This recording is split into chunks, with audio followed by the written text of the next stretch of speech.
Hi hello అందరికీ నమస్కారం. నేను ఈరోజు మళ్ళీ వచ్చేసాను సాఫ్ట్ సొల్యూషన్లో. నా పేరు రమణ గోగుల. అవునండి, నా పేరు రమణ గోగుల. మరి మన సమాజంలో మనం చూసినట్టయితే మనం చేసే ప్రతి పనికి కూడా ఒక మోటివేషన్ కావాలి. బేసిక్గా మనలో లోపల సెల్ఫ్గా కాన్ఫిడెన్స్ అనేది చాలా తక్కువ ఉంటుంది మనుషుల్లో. కాకపోతే మనకు సెల్ఫ్ కాన్ఫిడెన్స్ లేకపోయినా మన పేరెంట్స్ మనల్ని ఎంతో కూడా మనల్ని ముందుకి పంపే ప్రయత్నం చేస్తారు. సరే, పేరెంట్స్ విషయం పక్కన పెడితే మనలో కాన్ఫిడెన్స్ లేనప్పుడు మనల్ని మోటివేట్ చేసి మన సక్సెస్ని కారణం చేసి మన నలుగురిలో ఒక పెద్ద స్థాయిలో నిల్చోబెట్టడానికి ఒక వ్యక్తి ఎంతో కృషి చేస్తున్నారండి. అంటే మనతో ఎలాంటి సంబంధం లేకపోయినా తను మన సేవ కింద దీన్ని భావించి మనల్ని ముందుకు పంపించే ప్రయత్నం చేస్తూ ఉంటారు. ఆవిడ మరి ఎవరో కాదు, ఆవిడ ఒక అబల. అబలేంటండి? అబలేంటి? ఓకే, అబల కాదండి, ఆడదంటే అబల కాదు. అదే, మీరు ఆడవాళ్ళు కాదా? నా ఉద్దేశం అది కాదండి. ఒక వీర వనిత మన స్టూడియోలో ఈరోజు కూర్చున్నారు. ఆవిడతో మాట్లాడి తెలుసుకుందాం తను ఏ రకంగా అయితే మనుషులు మోటివేట్ చేసి మోటివేషనే తన మోటోగా ఎలా తను స్టార్ట్ చేశారు అంతా కూడా ఆవిడని అడిగి తెలుసుకుందాం. నమస్కారం. నమస్కారం నాన్న, బాగున్నారా? అంత మంచిగా ఉన్నారా? నాన్న ఏదో ఒకటి. మరి అయితే అండి అబల గారు, మన వీర వనిత గారు, మీ పేరేంటండి అసలు? నా పేరు మోటివేషన్ మహాలక్ష్మి. అబ్బా, మోటివేషన్ మహాలక్ష్మి M². మరి చెప్పండి, మీరు అసలు ఏంటి మోటివేషన్, అసలు ఏంటి ఇదంతా ఎలా స్టార్ట్ అయింది మీలో, ఏంటి ఇదంతా కూడా? మీకు పేరులోనే అర్థమైపోయి ఉండాలి. నా పేరు మహాలక్ష్మి, కానీ నేను మోటివేషన్ ఇస్తూ ఉంటాను కాబట్టి మోటివేషన్ మహాలక్ష్మి అని నాకు పేరు వచ్చిందనమాట. అంటే మోటివేషన్ నేను ఎప్పుడు అవతల వాళ్ళని ఎంకరేజ్ చేస్తూ ఉంటాను, మోటివేట్ చేస్తూ ఉంటాను. ఎవరిని కూడా అలా సక్సెస్ఫుల్ వాళ్ళ సెల్ఫ్ కాన్ఫిడెన్స్ డౌన్ అయిపోయి జీవితంలో కోల్పోయిన వాళ్ళందరినీ కూడా, ఏదో కోల్పోయినట్టు ఉంటారు కదా, వాళ్ళందరినీ కూడా నేను మోటివేట్ చేసి వాళ్ళ జీవితంలో సక్సెస్ వచ్చేలా నిలబెడతా. ప్రతి చిన్న విషయానికి నేను ఎంకరేజ్ చేస్తూ ఉంటా. ఎందుకు? ఫర్ ఎగ్జాంపుల్కి మా ఫ్రెండ్స్కి ఇప్పటికీ ఎవరికైనా కానీ కొత్తగా డ్రైవింగ్ నేర్చుకోవాలి అని అంటే వాళ్ళు నన్నే పిలుస్తారు, నాకు ఫోన్ చేస్తారు, నేను వెళ్తా, వాళ్ళతో పాటు కూర్చుంటా. సూపర్. అయితే వెంటనే వాళ్ళకి డ్రైవింగ్ కూడా వచ్చేస్తుంది. వావ్, అంటే ఇప్పుడు మన మోటివేషన్ మహాలక్ష్మి గారికి కూడా డ్రైవింగ్ స్కూల్ ఉన్నట్టుంది. మీరు డ్రైవింగ్ స్కూల్ చెప్తారండి? అబ్బాయి అలా ఏం లేదండి, నాకు అసలు డ్రైవింగే రాదు. అదేంటండి, మీరు పక్కన కూర్చుంటే మీ ఫ్రెండ్స్ డ్రైవింగ్ వస్తుందని చెప్పారు కదండి, మీకు డ్రైవింగ్ రాదంటున్నారు, ఏంటి అర్థం కాలేదు? మీరు ఇక్కడ పాయింట్ అర్థం చేసుకోవట్లేదు. నా పేరేంటి? మోటివేషన్ మహాలక్ష్మి. నేను పక్కన కూర్చొని మోటివేట్ చేస్తానండి. అంటే ఏంటండి, ఇప్పుడు మీరు మీ పక్కన డ్రైవర్, మీ పక్కన ఫ్రెండ్ కూర్చొని డ్రైవ్ చేస్తుంది, మీరు కమాన్ నువ్వు డ్రైవ్ చేసి మోటివేషన్ చేస్తారండి మీరు? అబ్బాయి భలే తెలివైన వాళ్ళండి మీరు. ఏంటండి? నువ్వు నడపగలవు, నువ్వు డ్రైవ్ చేయగలవు, నువ్వు నడపగలవు, నువ్వు డ్రైవ్ చేయగలవు అని అంట. అంతే, వెంటనే డ్రైవ్ చేసేస్తారు.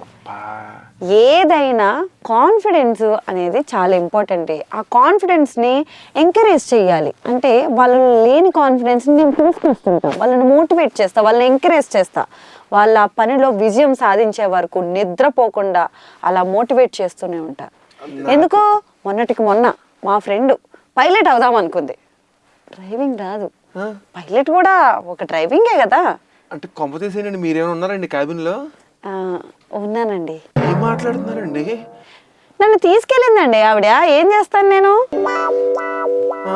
తర్వాత ఏమైంది? తర్వాత ఏమవుతుంది, ఏముంది, నువ్వు చేయగలవు, నువ్వు చేయగలవు అని నేను ఎంకరేజ్ చేస్తూనే ఉన్నాను. మీరు చూసే ఉంటారు, అప్పట్లో 1 నెల క్రితం ఒక ఏరోప్లేన్ అటు ఇటు గాల్లో ఇటు కాకుండా పోయింది కదా, అందులో నేను ఉన్నానండి. ప్లేన్ లో మీరు ఉన్నారా? ఉన్నాను. మీరు మీ ఫ్రెండ్ డ్రైవ్ చేశారా? ఎస్, నేను ఎంకరేజ్ చేశాను, నా ఫ్రెండ్ డ్రైవ్ చేసింది. మీరు పాయింట్ మిస్ అయిపోతున్నారు. అసలు ఇంత లాజిక్ ఉందని తెలియక నేను డ్రైవింగ్ చాలా వేలు ఖర్చు పెట్టానండి. ఏదైనా ఎంకరేజ్మెంట్ అనేది ఉంటే జీవితంలో ఎవరైనా సక్సెస్ అవుతారు. ఆ ఎంకరేజ్మెంట్ లేక ఎంతో మంది అలా సక్సెస్ లేకుండా ప్రతిదీ కోల్పోయినట్టుగా మిగిలిపోతున్నారు. వాళ్ళందరినీ ఒక మార్గంలో నిలబెట్టడమే నా ఎయిమ్. రమణ గారు, ఈ మోటివేషన్ అనేది ఎంత గొప్పది అని అంటే, చిన్నప్పుడు స్కూల్లో నాకు ఒక ఫ్రెండ్ ఉండేదండి. ఆ ఫ్రెండ్ ఒక సినిమా చూసి, ఆ సినిమాలో హీరోయిన్ అనంట చిన్నప్పటి నుంచి చదువుకొని కలెక్టర్ అయిందంట. ఆ సినిమా చూసి ఇన్స్పైర్ అయ్యి నా ఫ్రెండ్ కూడా కలెక్టర్ అవుదాం అనుకుంది. సో నా దగ్గరకు వచ్చి కూర్చొని బాధపడింది, నేను ఎలాగైనా కలెక్టర్ అవ్వాలని. నా ఫ్రెండ్కి ఎంకరేజ్మెంట్ చేయడం ఎంత ఇంపార్టెంట్ నాకు. అలా వదిలేలేను కదండి. నాకు అర్థమైందండి. మీరు ఏం చేశారంటే ఆ ఫ్రెండ్కి మీరు ఆర్థిక సాయం చేసి ఇన్స్టిట్యూట్స్ తీసుకెళ్ళి తిప్పి ఆవిడని కలెక్టర్ చేయడానికి మీరు ప్రేరేపించారు. వెరీ గుడ్ అండి, సూపర్. లేదండి, లేదు. ఆ రోజు నుంచి నేను తన పక్కనే ఉండి 2 సంవత్సరాల పాటు నువ్వు ఖచ్చితంగా కలెక్టర్ అవుతావు, నువ్వు ఖచ్చితంగా కలెక్టర్ అవుతావు, నువ్వు కలెక్టర్ అవ్వగలవు, నువ్వు కలెక్టర్ అవ్వగలవు అని నేను మోటివేట్ చేస్తూ ఉన్నాను. 2 సంవత్సరాలు 2 సంవత్సరాలు కలెక్టర్ మోటివేట్ చేశారా? అవునండి. ఓహో, మరి ఏమైందండి లాస్ట్ కలెక్టర్ అయిపోయి ఉంటుందండి? అయ్యిందండి. Very good. అదనమాట, చూసారా ఎవరైతే మన మోటివేషన్ మహాలక్ష్మి గారు ఒక నిరుపేద అమ్మాయిని తీసుకొచ్చి కలెక్టర్ చేయడం అనేది మామూలు విషయం కదండి. మీరు చాలా గ్రేట్ అండి. చెప్పండి, ఇంకా ఏ స్టేట్కి అండి, ఏ స్టేట్కి ఆవిడని కలెక్టర్ కింద సైన్ చేశారు? ఏ జిల్లాకి ఏంటి అసలు? అంటే స్టేట్కి కాదండి, ఆమె బిల్ కలెక్టర్ అయింది.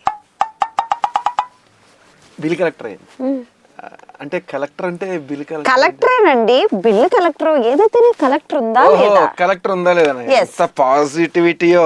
చెప్పండి, వెరీ గుడ్ అండి, సూపర్. నేను కూడా ఐపీఎస్ అవుదాం అనుకున్నానండి. అబ్బా, వెరీ గుడ్. మరి ఏంటండి పరిస్థితి ఏమైన తర్వాత? నేను అందరికీ మోటివేట్ చేసినట్టుగా నన్నెవరు మోటివేట్ చేయడానికి నువ్వు ఐపీఎస్ అవ్వగలవు, నువ్వు సాధించగలవు అని చెప్పడానికి నా చుట్టుపక్కల ఎవరూ లేకపోవడంతో నేను ఇలా ప్రతి ఒక్కరికి మోటివేషన్ ఇస్తూ సహాయం చేస్తూ ఇలా మిగిలిపోయానండి. అంతేనండి. చెప్పులు కుట్టోడికి చెప్పులు ఉంటాయా, ఇల్లు కట్టోడికి ఇల్లు ఉంటుందా? నన్ను అలా మోటివేట్ చేస్తుంటే నేను ఒక ఐపీఎస్ అయి ఉండేదాన్ని, దేశానికి ఎంతో సేవ చేసి ఉండేదాన్ని. మీరేం బాధపడకండి, ఇప్పుడు కూడా మీరు సేవ చేస్తున్నారు దేశానికి, మీరేం కంగారు పడకండి. అది ఇది నిజం. చూసారా, చూడ్డానికి కరుడుగట్టిన తీవ్రవాదిలా ఉన్నా కానీ మనసు మెత్తదే. అదేంటి రాజు గారు అంత మాట అంది ఈవిడ? నేను కరుడు కట్టిన తీవ్రవాది ఏంటండి, ఏదో కొంచెం గడ్డం పెంచారు అంతే. సరే, నా గురించి ఎందుకులేండి. ఇంకా మీరు జనాలకు మోటివేషన్ ఏ రకంగా ఇస్తూ ఉంటారండి? అసలు మీరు ఏంటి చేసేది? జనాలందరికీ ఇదిగో మీరు కూడా వినండి, మీకు అందరికీ కలిపే చెప్తున్నాను. పొద్దున్నే అందరూ బ్రహ్మముహూర్తంలో 4 గంటలకి నిద్ర లేవండి. నిద్ర లేస్తే మనకి డే చాలా పెద్దగా ఉంటుంది. మన జీవితంలో ఎక్కువ పనులు చేసి మనకు ముందుకు సాగడానికి, ఒక ఉన్నత స్థాయికి చేరుకోవడానికి చాలా సమయం ఉంటుంది. మనం హార్డ్ వర్క్ చేయాలి, పొద్దున్నే లేవాలి, జీవితంలో ఒక స్థానంలో నిలబడాలి, మన కుటుంబానికి మన సమాజానికి మంచి పేరు తీసుకురావాలి, మన దేశానికి సేవ చేయాలి. మీరు కూడా లేవండి. నేనా? ఇవన్నీ చేయడానికి పొద్దున్న 4 గంటలు లేస్తేనే అయిపోతాయండి? అది కదండి, పొద్దున్న 4 గంటలు లేవడం ఏంటండి? అసలే మా ఇంట్లో టిఫిన్ 8 గంటలకు పెడతారండి. పొద్దున్న 4 గంటలు లేస్తే 4 గంటలు వెయిట్ చేయాలి. నా వల్ల కాదండి. రమణ గారు, పొద్దున్న 4 గంటలకు లేచారనుకోండి, అదేదో మీ ఇంట్లో వాళ్ళు చేసే బదులు మీరే చేసేయచ్చు కదా, మీ ఆవిడకి మీరే టిఫిన్ పెట్టచ్చు. నేను టిఫిన్ చేయడం ఏంటండి? అది కదండి, ఇవన్నీ నాకు చెప్పే బదులు ఏదో అది మా ఆవిడ చెప్పండి, మా ఆవిడ లేస్తుంది పొద్దున్న 4 గంటలకి. అలాంటప్పుడు అలా ఎలా చెప్తామండి? పాపం రాత్రంతా ఆవిడ పని చేసి అలసిపోయి నిద్రపోతూ ఉండుంటారు కదా, ఎలా లేపుతాం ఆడవాళ్ళని? తప్పు కదా. ఆడవాళ్ళని చిన్న చూపు చూడకూడదు. ఓహో, ఆడవాళ్ళని చిన్న చూపు చూడకూడదు. ఆ టైంలో వాళ్ళు లేవలేరండి, నిద్ర పడుతుంటది. తెల్లవారుజామున వచ్చే నిద్ర చాలా ముఖ్యం, ప్రథమంగా ఆడవాళ్ళకి. ఓకే, నేను ఇలా చాలా మందికి మోటివేట్ చేస్తూ ఉంటానండి. చాలా మంది ఏం చేస్తుంటారంటే పొద్దున్నే 4 గంటలకి నాకు ఫోన్ చేస్తుంటారు, మహాలక్ష్మి గారు నేను 4 గంటలు లేచాను, ఇప్పుడు ఏం చేయమంటారు అని అంటుంటారు. సో మీరు ఏంటంటే 4 గంటలకి ఏం చేయాలో కూడా వాళ్ళకి చెప్తూ ఉంటారు అనమాట. వెరీ గుడ్ అండి, మంచిది. అక్కడే మీరు పప్పులో కాలేశారు. పప్పులో కారు కాదండి, కాలు. చెప్పండి. సామెతలు కూడా తెలియదు, ఎక్కడి నుంచి పట్టుకొచ్చారండి? మీరు చెప్పండి మహాలక్ష్మి గారు. అప్పుడు ఏం చేస్తాను తెలుసా, ఫోన్ స్విచ్ ఆఫ్ చేసి నిద్రపోతుంటా. ఈ 4 గంటల నుంచి 8 గంటల మధ్యలో వచ్చే నిద్ర ఉంది చూడండి, చాలా ప్రశాంతంగా ఉంటుంది. ఆ టైంలో నిద్రపోకపోతే నాకు నిద్ర లేచిన కాడి నుంచి డే అంతా చాలా డ్రౌజీగా నడుస్తుంటది. మహాలక్ష్మి గారు ఒక్క నిమిషం ఆపండి. నేను 4 గంటలు లేగాలి, నా టిఫిన్ నేనే వండుకోవాలి, నేనే తినాలి, మా ఇంట్లో కూడా చేసి పెట్టాలి. మీరు మాత్రం 4ంటికి లేగరు, 8ంటికి లేస్తారు. అదేంటారా అంటే ఫోన్ స్విచ్ ఆఫ్ చేస్తారు. అంటే మీ నిద్ర మరి నిద్ర కాదా అండి? ఎందుకు కాదండి? మరి ఏంటండి మోటివేషన్? నాకు అర్థం కాదు. అదేంటండి, నేను మోటివేట్ చేస్తున్నాను కాబట్టి కదా లేస్తున్నారు. అలా ఎలా మాట్లాడతారు మీరు? మరి మీరు కూడా లేగాలి కదండి. నన్ను ఎవరు మోటివేట్ చేయట్లేదే.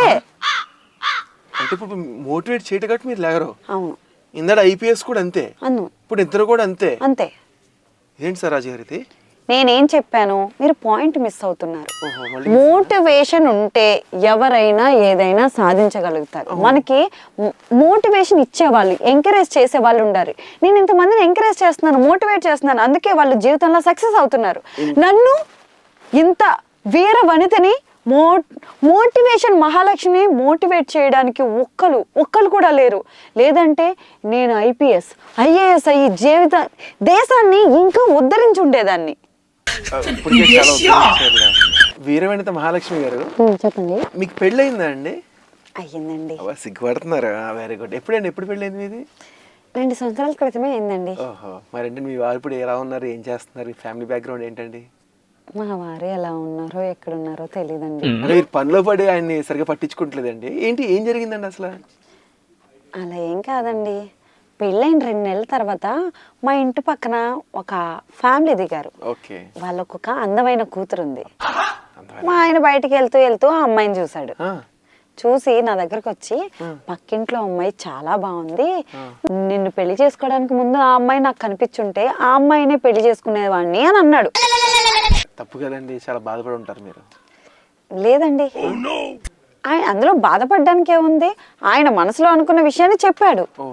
తప్పేముంది, ఒక భార్యగా నేను అర్థం చేసుకోవాలి కదా, అదే మంచితనం కదా.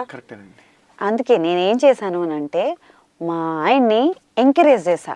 మీరు కలలు కనండి, ఆ కలల్ని సహకారం చేసుకోండి, కలలు కనండి, ఆ కలల్ని సాధించండి, బుద్ధిలోకి రండి అని నేను ఎంకరేజ్ చేస్తూ ఉన్నానండి. చాలా పాజిటివ్ మనిషి అండి మీ హస్బెండ్ కి. ఇలాంటి వైఫ్ కదా కావాలి మనకి. ఇలాంటి వైఫ్ ఉంటే ఎవరికైనా సుఖంగా ఉంటారు. ఇప్పుడు మీ వారు ఎలా ఉన్నారు, ఏం చేస్తున్నారండి? ఏమోనండి, అలా మోటివేట్ చేసిన తర్వాత 2 నెలల తర్వాత పక్కింట్లో అమ్మాయి, ఇంట్లో మా ఆయన ఇద్దరు కనిపించకుండా ఎక్కడికి వెళ్ళిపోయారండి.